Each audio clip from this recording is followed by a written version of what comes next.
Camp Calvados. Affaire Apolline Ernestine Alix. Octobre 1888, le drame de Calix.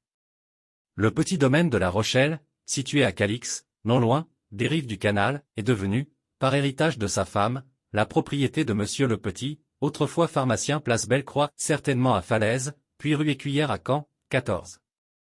M et Madame le Petit avaient pour les servir une femme de chambre, une cuisinière, un cocher et un jardinier depuis 26 ans dans la maison.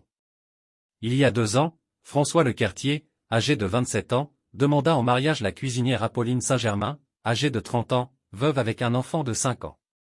La cuisinière ne repoussa pas le jeune homme, mais, ayant appris que sa famille faisait des difficultés à cause de la différence des âges, elle finit par lui dire de ne plus lui parler de rien. Depuis, François était devenu sombre et se livra à la boisson.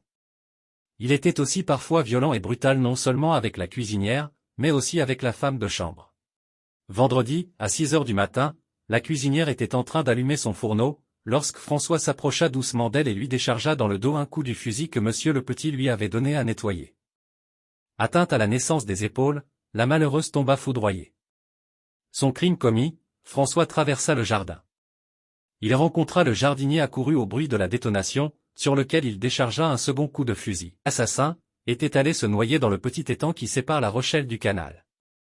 Apolline Saint-Germain était depuis 6 ans au service de Monsieur le Petit, elle a été aussi cuisinière chez Monsieur Pegois, rue de Strasbourg. C'est pendant qu'elle était en couche que son mari est mort.